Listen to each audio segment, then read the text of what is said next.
I knew I shouldn't have looked over. I told myself not to. But curiosity, especially when it's tangled with pain, has a cruel sense of timing. There he was. Jason. My ex-husband. Sitting across the auditorium like he belonged there.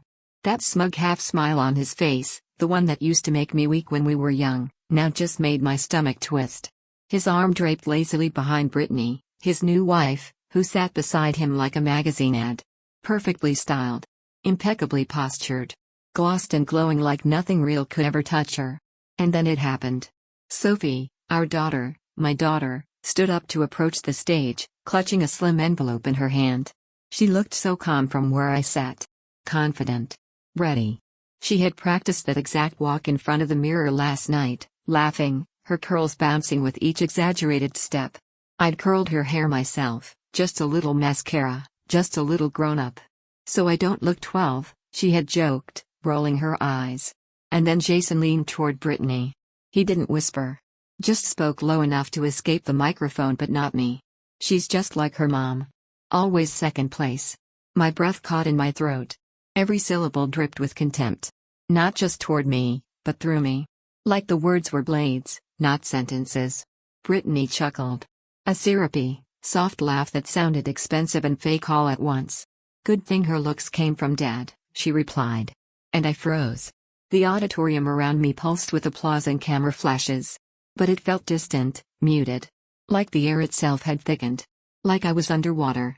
My hands, which had been resting loosely on my knees, clenched into fists in my lap.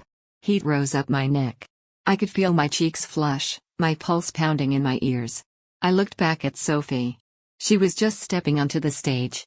And then she hesitated. Her steps faltered, just for a second. Her shoulders, once square and proud, tensed. That confident spark I'd seen in her, the one she carried in her bones, dimmed. Her head dipped slightly, her lips pressing into a trembling line. She had heard them. She heard them. And it was like I was back there again. The day Jason left. The day he said I made everything too heavy. That I was holding him back. That I was the reason he couldn't breathe. I had seen that look in the mirror. That exact expression. Now it was on Sophie's face. I wanted to scream. To stand up and yell across the gym. To march over and demand that Jason apologize. That Brittany shut her mouth. That they both understand this was Sophie's night, not theirs to poison. But something held me back. Not fear. Not weakness. Just restraint. A whisper in my head said, not yet. Let her have this moment. But oh, how I feared they had already ruined it. Sophie reached the podium. Her voice came over the microphone, shaky but clear. This isn't the real award, she said. The crowd paused. Confused murmurs rose from the bleachers. My mother, Nancy, sitting beside me in her best navy pantsuit, leaned in. What's she talking about? I don't know, I whispered. Eli, my 14-year-old son, tugged on my sleeve from the other side. Is Sophie okay? I nodded, but my fingers were numb. I wasn't sure I believed it myself. Sophie stepped away from the microphone without explaining further and walked back to her seat, her expression unreadable. The room settled into an uneasy hush. Jason smirked. Brittany leaned in again, whispering something else. I couldn't hear it. I didn't need to. The damage was already done. Or so I thought. Because what came next, no one in that auditorium was prepared for. Not even me. The night had started beautifully. Willow Creek High's gymnasium was transformed, string lights strung across the rafters, casting a soft golden glow over rows of neatly arranged chairs.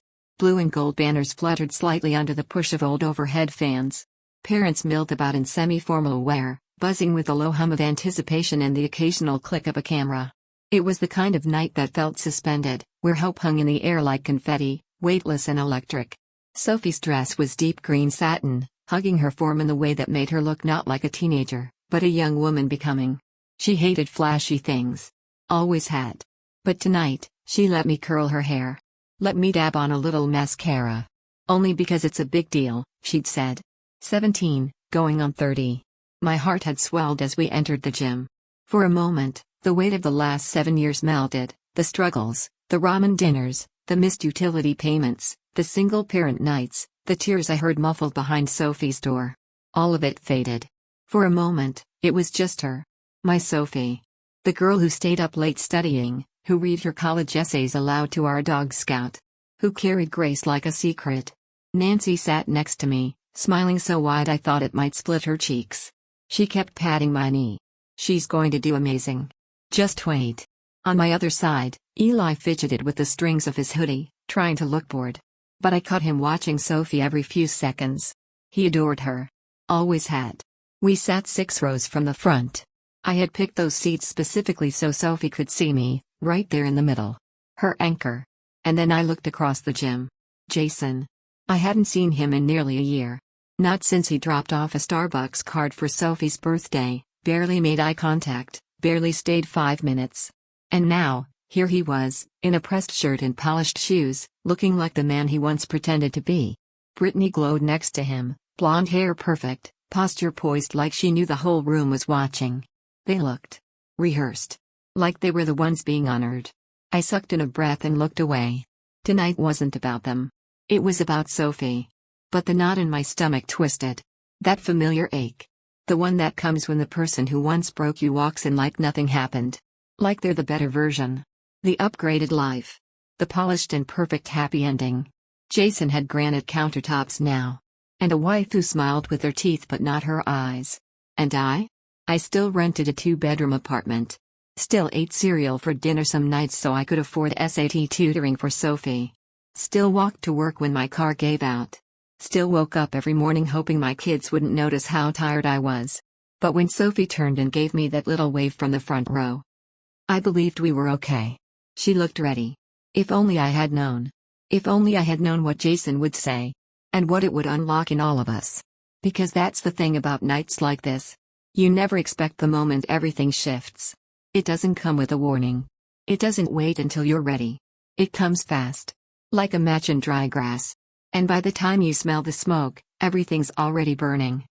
Sophie sat back down, her hands folded tightly in her lap, that certificate tucked carefully under her thigh like it meant less than it should.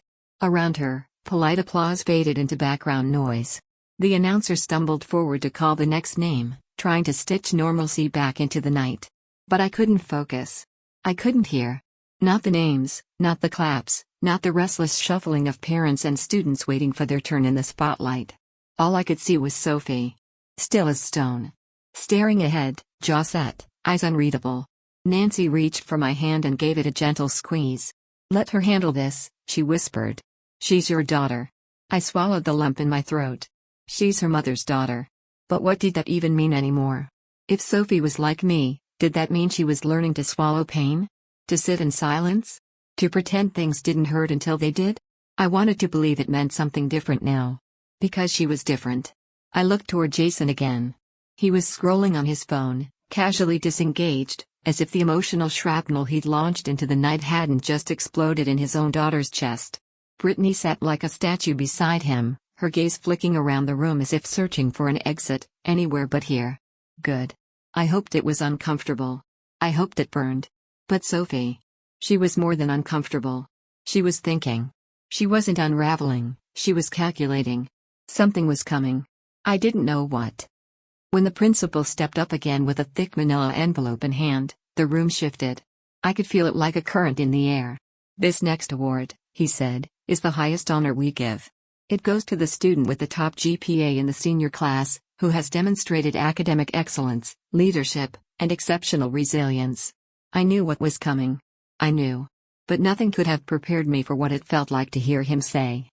"This year's valedictorian is Sophie Walker." Time stopped. The applause didn't come right away. No whoops, no cheers. Just stunned silence. The kind that follows a revelation. Even Jason looked up. His phone was forgotten in his hand. Brittany's perfectly lined mouth parted slightly. Sophie stood slowly. Not in shock, but like she had expected this moment. Like she had prepared for it. As she walked toward the stage, I noticed something in her gait. It was different from earlier. More grounded. Every step she took echoed, heels clicking against the hardwood gym floor like punctuation marks in a sentence she was about to write with her whole soul. She didn't look at anyone. Not at the audience, not at me. Not even at Jason. Not until she reached the microphone. Then she turned her head. And looked straight at her father. The gym held its breath. Sophie leaned in and said, "I've been told my whole life I'd always be second best. No one moved. That I'd never be enough, not smart enough, not pretty enough, not worth enough. That I'd always be someone's runner-up. Especially if I reminded them of my mom. A murmur moved through the crowd. Teachers. Students. A few parents. Sophie didn't flinch. But my mom. She never told me I was better than anyone. She just told me to keep going. Even when it hurt. Even when people who were supposed to believe in me didn't. She turned slightly, her voice steady. I didn't get here because I was louder. Or meaner. Or luckier. I got here because I watched my mom rise from things meant to break her. And she never made excuses. Never once asked anyone to hand her anything. My vision blurred. She taught me that strength doesn't have to shout. That it's okay to be soft, but never small. That being underestimated is not a curse, it's a setup. Jason was pale now. Still. His jaw locked. Sophie's voice softened. I am proud to be valedictorian. But I'm more proud to be my mother's daughter. The words hit like thunder. No one clapped yet. It was too quiet. Too full of something electric. And then. Applause. It started from the back. A slow clap that rippled through the gym until the room was standing. Students. Parents. Even teachers wiped their eyes. Nancy stood first in our row, clapping like her hands might fall off. Eli jumped to his feet and cheered, his voice cracking from emotion. And I? I could barely move. My heart pounded in my chest so loud I thought it might drown out everything else. Sophie didn't soak in the attention. She didn't smile or pose. She simply took the envelope, nodded once, and walked back toward us. But she didn't sit down. She came straight to me. And wrapped her arms around me like a shield. Did I go too far? She whispered. I shook my head, my voice cracking. No, baby. You didn't go far enough. The ceremony wrapped up in a daze. Jason didn't say a word. Not to me. Not to Sophie. He stood awkwardly near the side of the gym, hands stuffed into his pockets, eyes cast down. For a moment, he started to step toward us. Maybe to speak. Maybe to explain. But before he could say anything, Sophie turned to him. She didn't yell. She didn't curse. She simply said, "Don't ruin this." And that was it. He nodded. Sat back down. And Brittany? She didn't say anything either. Just stared at Sophie like she was a stranger. Like a truth had just walked into the room and taken the seat she thought belonged to her. Sophie took my hand. We left before anyone else. Before pictures, before cake, before the next round of pleasantries. We didn't need to stay. We had already taken everything we needed. On the way home, the car was quiet. Not awkward. Just peaceful. The storm had passed. Sophie sat in the front seat, envelope in her lap. She hadn't opened it yet. Eli hummed along to some song on his phone, legs bouncing in rhythm. Before Grandma Nancy pulled out of the parking lot behind us, she rolled down her window and called out. Your mama raised a giant, Sophie. Sophie laughed. A real laugh. Warm and wild and unfiltered. I hadn't heard that sound in months. At home, she stayed in her dress, barefoot in the kitchen, leaning against the counter. The envelope still unopened. I heard him, she said finally. Her voice wasn't angry. Just tired. I heard everything. When he said I was like you. Always second place. I didn't rush in with comfort. I didn't smother her with reassurances. I waited. I thought it wouldn't hurt, she continued. I thought I built armor. But it did. Not because I believe it. But because he does. I nodded slowly. I used to believe it too. She looked at me, startled. I spent years wondering if I wasn't enough. If I wasn't pretty enough or smart enough or strong enough.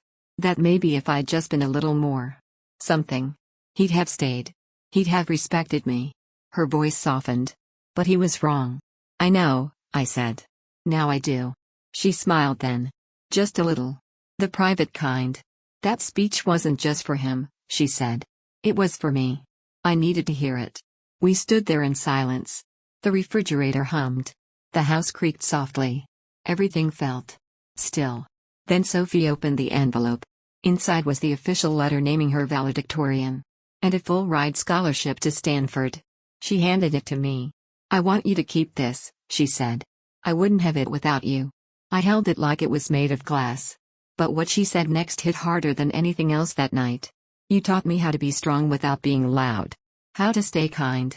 How to stand up, not with fists, but with truth. I cried again. And this time, I didn't stop it. The days after Sophie's speech passed in a blur. Not a whirlwind, more like a quiet unfolding. As if life, for the first time in years, was finally breathing at its own pace. It was Monday morning when I noticed it.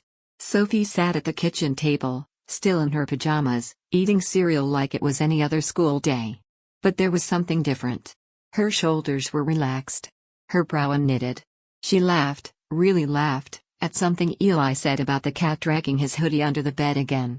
The weight that used to sit behind her eyes? Gone. You look happy, I said carefully.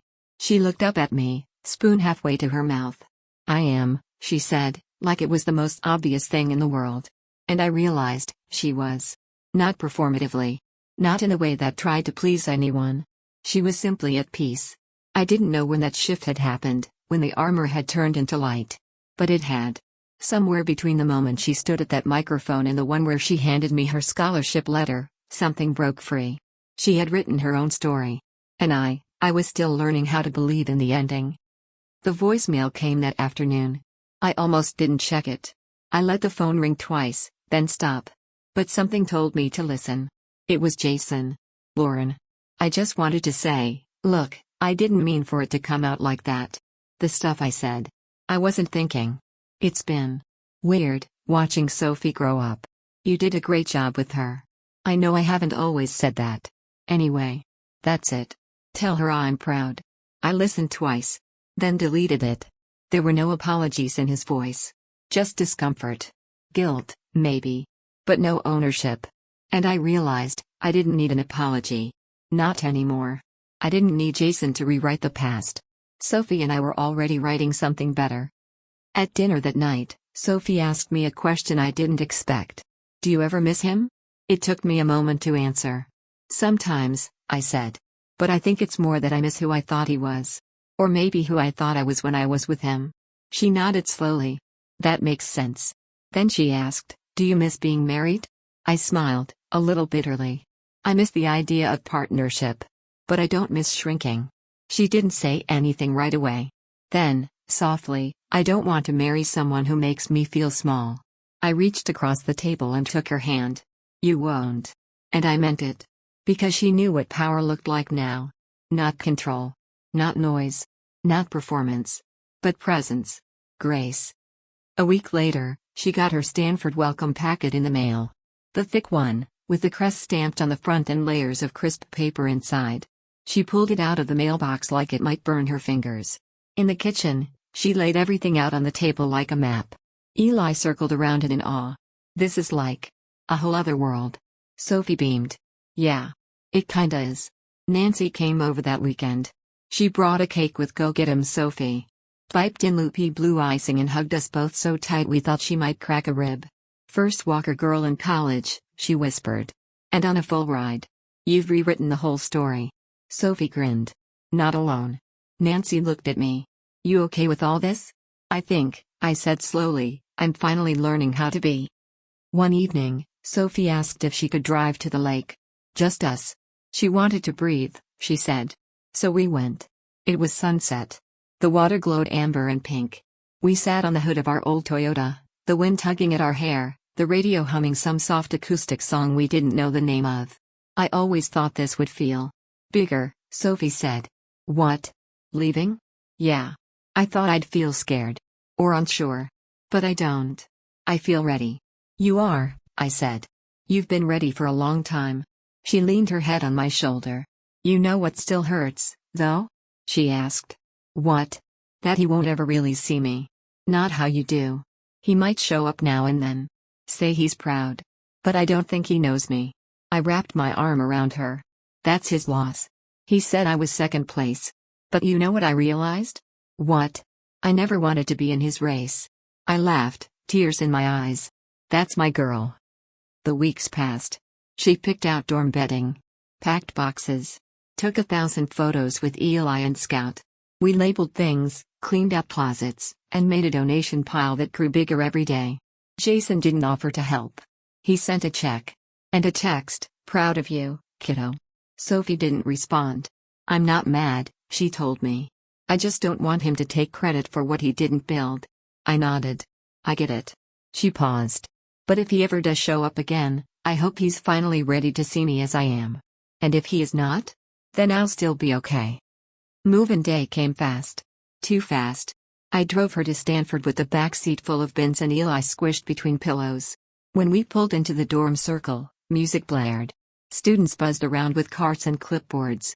Orientation leaders wore matching shirts and wide grins. Sophie looked out the window, her eyes wide, hopeful. "This is it," she whispered. "It is." I parked. We unpacked. Set up her bed. Stuck a photo of Eli and Scout on her desk. Folded clothes into drawers. Hung a little bulletin board beside the window. It was perfect. Too perfect. And then. It was time to go. I pulled her into a hug I didn't want to end. "You are everything I never knew I could raise," I whispered. She squeezed me tighter. "And you are everything I hope to become." Eli wiped his eyes. "You're gonna kill it, Soph." She laughed, brushing his hair back. "You better write to me. Only if you send snacks." "Deal." We walked back to the car slowly. At the last second, Sophie turned around and called, "Hey, Mom." I turned. "Thank you. For never needing me to be anything but me." My chest cracked open. "I love you, baby." "I know," she said. "You always made sure I did." That night, the house felt empty. Eli was asleep. Scout was curled at the foot of Sophie's now bare bed. The light on the porch flickered once, then held steady. I sat at the kitchen table with a mug of tea, staring at nothing. And then I pulled out a notebook. The one I hadn't written in since Sophie was 10. I opened it. And began. I wrote about motherhood. About mistakes. About nights I cried in the bathroom so she wouldn't hear me. About mornings I made pancakes with a fake smile because that's what she needed. About how, through everything, she never once stopped shining. And how I finally learned I didn't need to be loud to matter. That being enough was never about being everything. It was about being present. Being real. Being love. When I finished the last sentence, I closed the notebook. On the cover, in Sharpie, I wrote, "The Real Award." And then I smiled. Because the truth is, Sophie wasn't the only one who changed that night. I had to. The first week without Sophie was harder than I expected. The house didn't feel quieter, it felt different. Like something important had shifted out of place. Her bedroom was too clean, the hallway too still. Even the cat seemed confused, pacing between rooms as if searching for the heartbeat that had moved out. I kept waiting for her footsteps. For her laugh from the kitchen. For the sound of her bedroom door clicking open after hours of studying. But it didn't come. And yet, I wasn't lonely. Because what remained was presence. Her presence. In every picture. Every sticky note she left behind with reminders like "Don't forget your tea on the stove, Mom," and "Tell Eli to stop stealing my socks." It was grief, but the good kind. The kind that meant you had loved something deeply enough to miss it when it changed. Eli adjusted faster than I did. At first, he moped. Sulked around the house like someone had unplugged him. But then he started texting Sophie every morning. He downloaded a countdown app on his phone to track when she'd be home for Thanksgiving. He even stole one of her old sweatshirts and wore it every day until I threatened to wash it while he slept. "She's not gone forever," he said once, catching me staring at her empty chair at dinner. "Just gone to grow." Gone to grow. I liked that. Sophie and I talked often, texts, calls, the occasional FaceTime where she'd show me her dorm room wall full of quotes and postcards and that picture of me holding her the day she was born. The one where I looked 20 and terrified and completely in awe. "You were so young," she said once, holding the photo up to the screen. "But you looked like you already loved me more than anything." "I did," I said. "You still do. Every second." One Friday, about 3 weeks after she left, I got a letter in the mail. A real one. Handwritten. From Sophie. It read, "Dear Mom. Today in my sociology class, we talked about the concept of emotional inheritance. How some families pass down not just stories and values, but also silence, shame, doubt, cycles. And I realized. You broke ours. You didn't pass down the weight. You carried it. Alone. For years. And then you set it down and showed me how to leave it behind too. You didn't just raise me. You freed me. Thank you for teaching me that I never had to earn love. That I didn't have to fight to be seen. That my story belonged to me, even when others tried to write it. You are the strongest person I know. And every time I walk into a room with my head high, It's because you showed me how. Love. Sophie. I read it twice. Then I cried. Not from sadness, but from relief. Because everything I'd ever hoped she understood. She did. That weekend, I went back to the notebook. The one labeled the real award. I wrote about her letter. About how generational healing isn't loud or cinematic, it's quiet and intentional.